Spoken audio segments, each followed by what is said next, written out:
읽을 말씀은 열왕기상 9장입니다. 열왕기상 9장 말씀.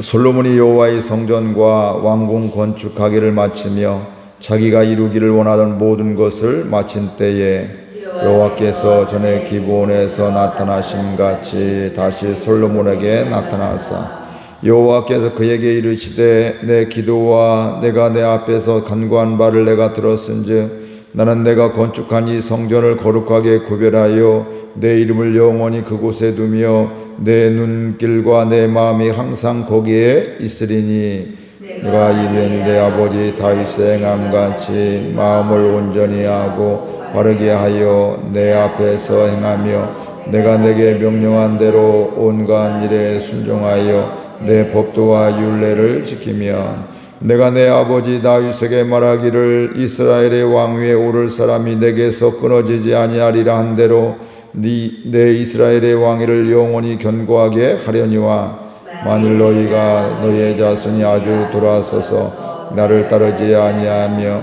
내가 너희 앞에 둔 나의 계명과 법도를 지키지 아니하고 가서 다른 신을 섬겨 그것을 경배하며 내가 이스라엘을 내가 그에게 준 땅에서 끊어버릴 것이요 내 이름을 위하여 내가 거룩하게 구별한 이 성전이라도 내 앞에서 던져버리리니 이스라엘은 모든 민족 가운데에서 속담거리와 이야기거리가 될 것이며 이 성전이 높을지라도 지나가는 자마다 놀라며 비웃어 이르되 여호와께서 무슨 까닭으로 이 땅과 이 성전에 이같이 행하셨는고 하며 대답하기를 그들이 그들의 조상들을 애굽 땅에서 인도하여 내신 그들의 하나님 여호와를 버리고 다른 신을 따라가서 그를 경배하여 섬김으로 여호와께서 이 모든 재앙을 그들에게 내리심이라 하리라 하셨더라. 솔로몬이 두 집 곧 여호와의 성전과 왕궁을 20년 만에 건축하기를 마치고 갈릴리 땅의 성읍 20곳을 히람에게 주었는데 이는 두로왕 히람이 솔로몬에게 그 온갖 소원대로 백향목과 잣나무와 금을 제공하였습니다. 히람이 두루에서 와서 솔로몬이 자기에게 준 성읍들을 보고 눈에 들지 아니하여 이르기를 내 형제여 내게 준 이 성읍들이 이러한가 하고 이름하여 가불 땅이라 하였더니 그 이름이 오늘까지 있느니라. 히람이 금 120달란트를 왕에게 보내었더라. 솔로몬 왕이 역군을 일으킨 까닭은 이러하니 여호와의 성전과 자기 왕궁과 밀로와 예루살렘 성과 하솔과 무깃도와 게셀을 건축하려 하였음이라.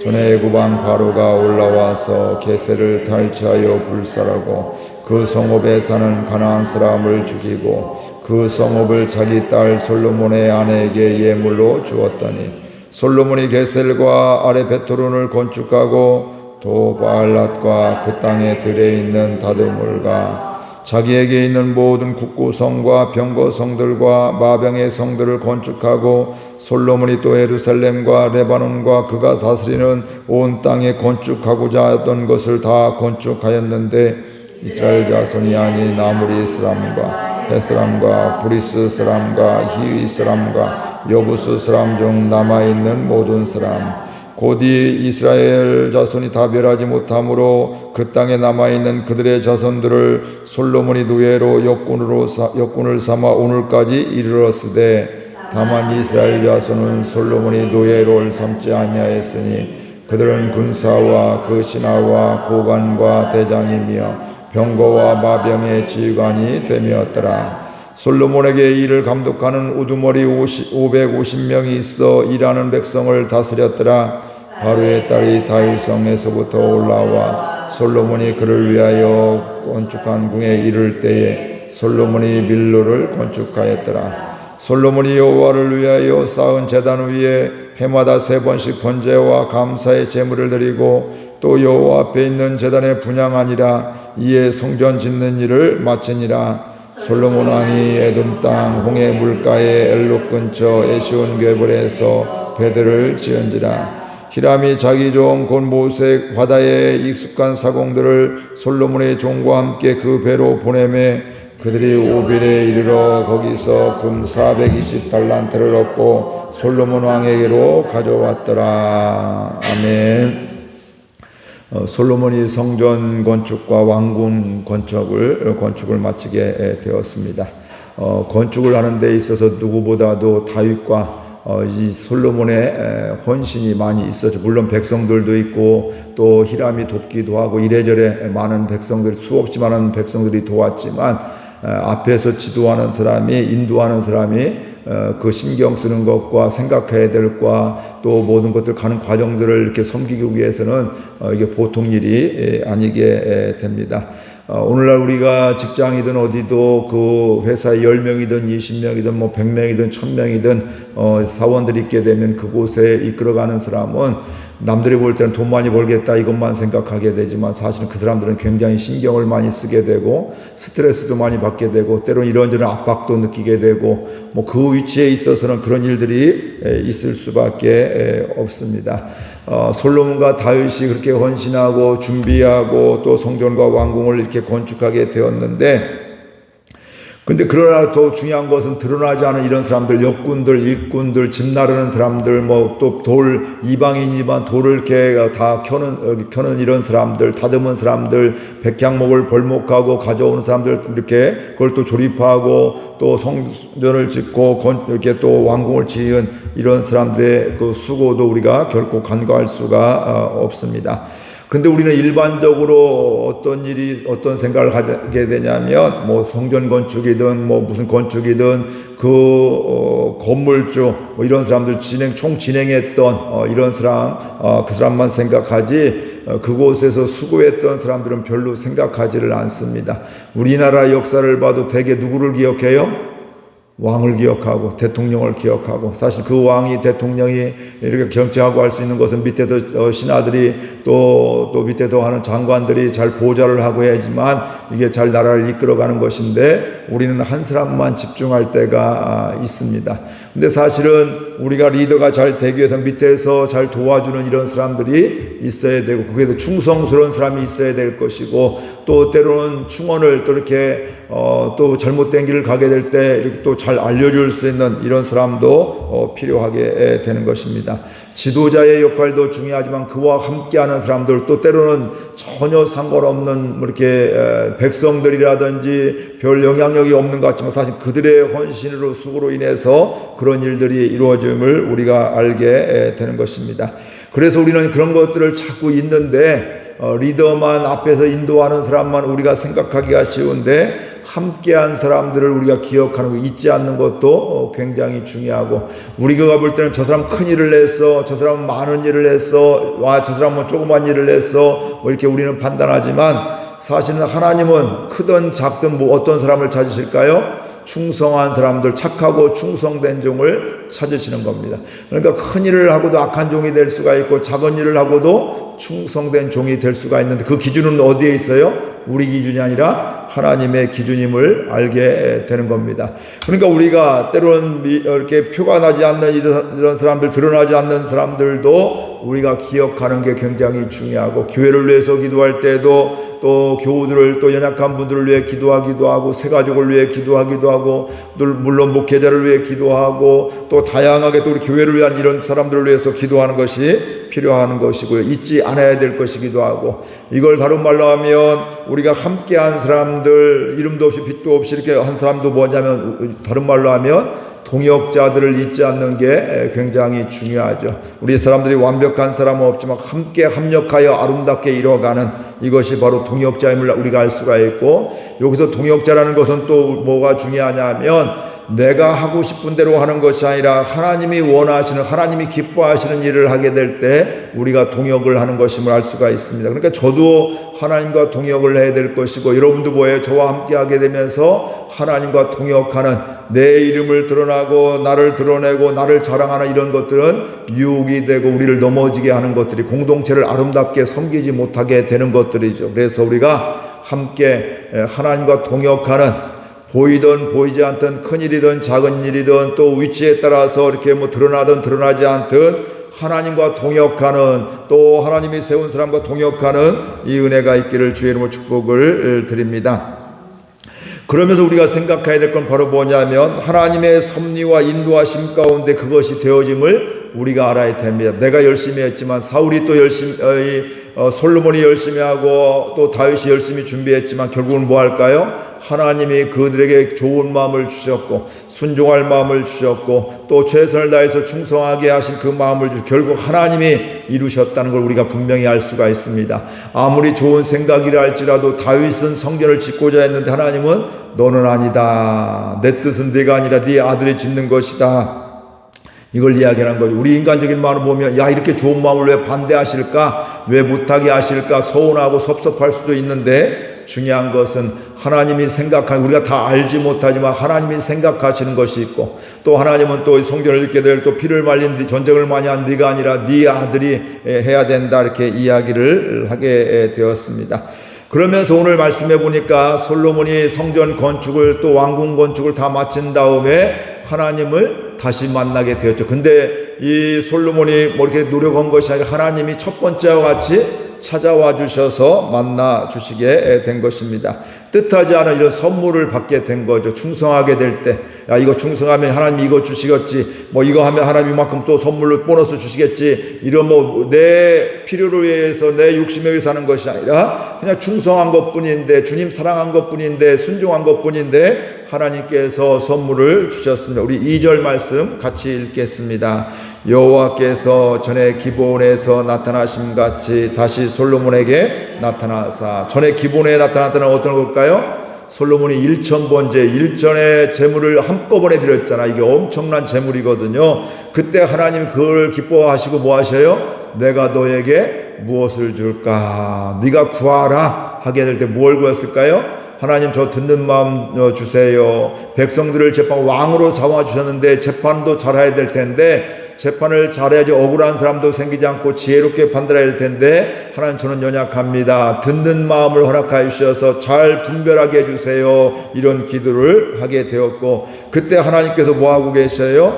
그 응답을 그것만 주신 것뿐만 아니라 구하지 않은 부와 영화도 모든 것도 그에게 주게 되었고 네 이전에도 내 이후에도 너 같은 사람이 없을 것이라고 그렇게 응답해 주시고 복을 주심을 우리가 분명히 하는데 그때 하나님이 찾아와 만나셨던 이 솔로몬을 만나셨던 같이 오늘 성전과 왕궁을 건축한 다음에 두 번째로 만나셨습니다. 또 그곳에서 어떤 말씀을 하는지 우리 3절 말씀 보겠습니다. 여호와께서 그에게 이르시되 내 기도와 내가 내 앞에서 간구한 바를 내가 들었은즉 나는 내가 건축한 이 성전을 거룩하게 구별하여 내 이름을 영원히 그곳에 두며 내 눈길과 내 마음이 항상 거기에 있으리니. 하나님께서 솔로몬에게 나타나셔서 말씀하시는 거예요.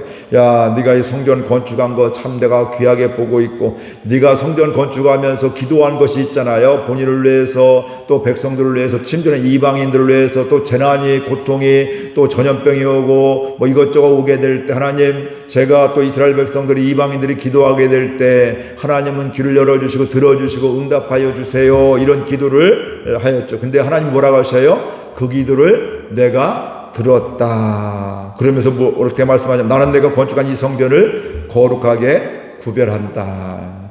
이곳에서 너희들을 만나겠다. 그러면서 내 이름을 영원히 그곳에 두며 내 눈길과 내 마음이 항상 거기에 있다. 거기에서 너희들의 기도를 들으려고 내가 거기에서 너희들의 기도를 듣게 되고 너희들을 내가 사랑하고 또 관계가 또 삐뚤어지고 왜곡되었을 때는 너희들이 돌아오기를 기다리게 되고 너희들이 구하게 될 때 내가 다 응답하겠다 이렇게 말씀을 하고 있습니다.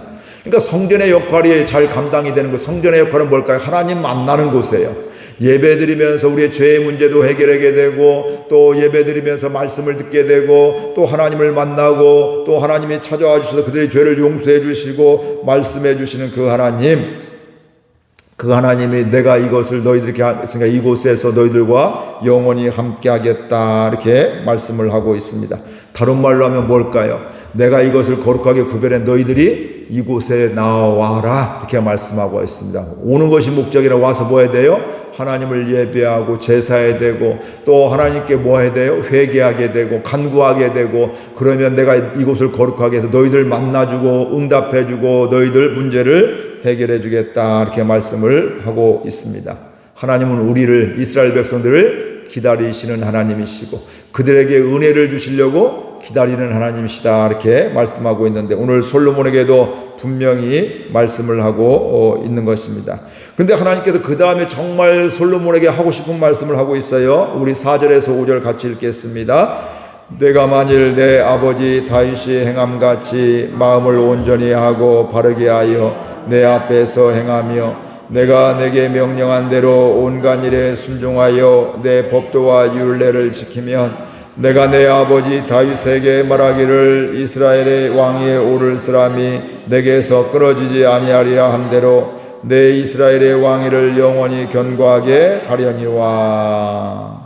다윗에게 했던 이야기를 똑같이 하고 있습니다. 4절에 보니까 내가 만일 내 아버지 다윗의 행함같이 뭐하라고요? 마음을 온전히 하고 바르게 하여 하나님 앞에서 행하며 내가 내게 명령한 대로 온갖 일에 순종하여 내 법도와 율례를 지키면, 다윗에게 약속했던 그 약속, 너의 자손들을 통해서 영원히 이 이스라엘 왕위를 영원히 견고하게 하겠다, 똑같은 말씀을 하고 있습니다.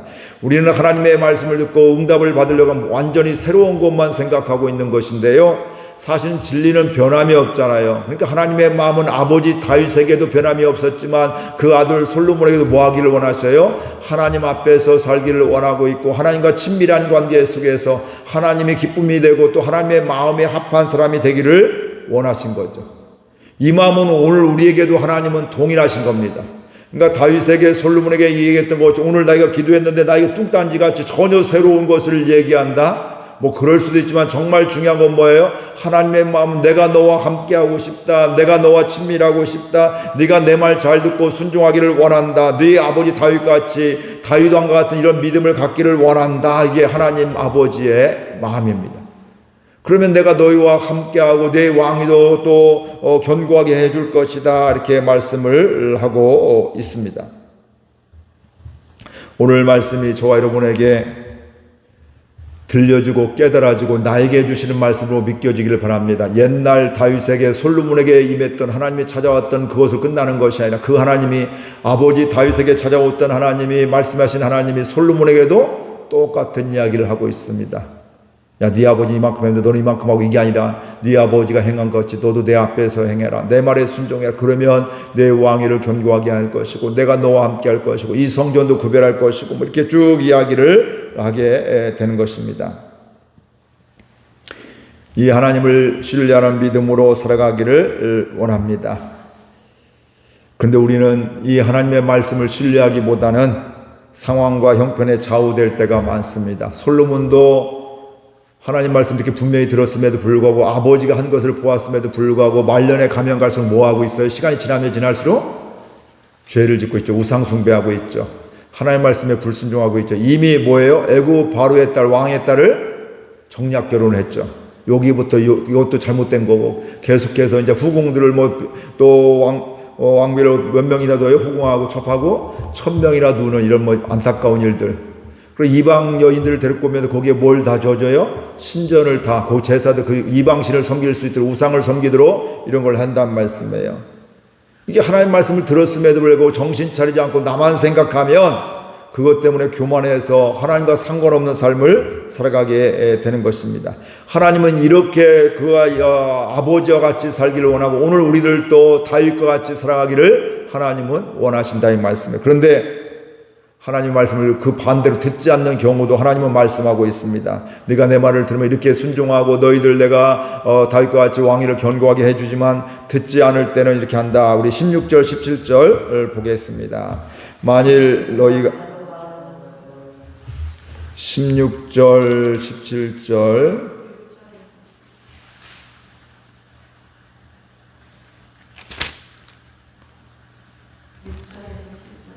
예, 6절 7절 예, 같이 읽겠습니다. 만일 너희가 너희의 자손이 아주 돌아서서 나를 따르지 아니하며 내가 너희 앞에 둔 나의 계명과 법도를 지키지 아니하고 가서 다른 신을 섬겨 그것을 경배하면 내가 준 이스라엘을 내가 그들에게 준 땅에서 끊어버릴 것이요 내 이름을 위하여 내가 거룩하게 구별한 이 성전이라도 내 앞에서 던져지리니 이스라엘은 모든 민족 가운데서 속담거리와 이야기거리가 될 것이다. 이스라엘 백성들이 솔로몬이 하나님을 따르지 않을 경우는 뭐 한다고요? 이런 일이 일어나게 된다. 하나님을 따르지 않는 것 대표적으로 뭐예요? 우상을 숭배하게 되면, 하나님 말씀을 하나님 말씀 분명히 우상을 숭배하지 말라고 하고 있는데, 이게 세상의 그 이것저것 풍요를 보면서 또 정략적으로 또 나라의 외교 문제 이런 것 때문에 뭐 하고 있어요? 우상을, 이방 여인과 결혼하게 되면서 우상을 숭배하게 된다, 이 말씀이에요. 이렇게 하면 하나님께서 그들에게 준 땅에서 끊어버리겠다, 이렇게 말씀을 하고 있고, 심지어는 뭐예요? 이 거룩하게 구별한 성전이라도 던져버리겠다. 이 얘기는 뭐라고 볼까요? 내가 너희들 만나지 않겠다, 너희들 심판하겠다, 버린다, 이런 말씀을 하고 있는 겁니다. 그러면서 이방인들이 그들을 비난하고 조롱한다, 이렇게 말씀하고 있는 것입니다. 이렇게 말씀하시는 이유는 바로 뭘까요? 첫 번째 마음으로 너희들 살았으면 꼭 살아라, 이런 당부가, 그 진심이 거기에 있는 겁니다.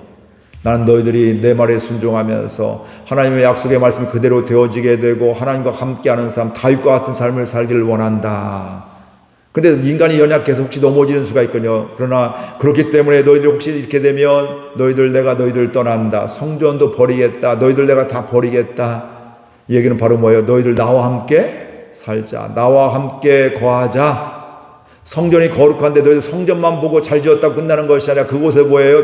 나를 만나야 될 텐데, 너희들이 우상 숭배하고 내 말 듣지 아니하면 내가 너희를 떠나겠다, 이렇게 말씀을 하고 있습니다. 두 번째 보고 무서워하지 말고요, 첫 번째 말씀에 귀를 기울이고 그렇게 살아갈 수 있기를 바랍니다. 혹시 우리가 연약해서 넘어진다 할지라도 뭐 하고 있어요? 첫 번째로 회복해야 되는 것들이요. 하나님, 제가 죄 지었습니다. 우상 숭배했네요. 하나님을 떠났네요. 죽기로 돌아옵니다. 주님, 절 용서해 주세요. 다윗과 같은 믿음을 저하게 해주시길 바랍니다. 제가 노력해도 애써도 참 힘듭니다. 하나님, 성령께서 충만케 해주시고 성령으로 충만케 해주셔서 주의 인도함 받게 해주세요. 이러면서 하나님의 약속의 말씀을, 또 하나님이 행하실 것을 우리가 바라보면서 실제로 하나님이 행하시는 걸 보게 되면 그 은혜로 살아가는 우리 모두가 되기를 바라고요. 하나님 만나는 삶이 되기를 바랍니다. 나도 옛날에는 만났는데 지금은 별로야가 아니라 옛날도 만나주고, 옛날도 이렇게 은혜 주셨는데 지금도 만나주시고 은혜 주신 하나님, 이 은혜가 우리 모두에게 있기를 바라고, 오늘 또 주님 만나는 귀한 날 되기를 바랍니다. 우리 말씀 생각하면서 함께 결단하며 기도하겠습니다. 하나님 아버지, 은혜와 사랑을 감사드립니다. 주님이 저희를 사랑하여 주셔서 오늘 또 말씀해 주셔서 감사드립니다. 하나님이 솔로몬의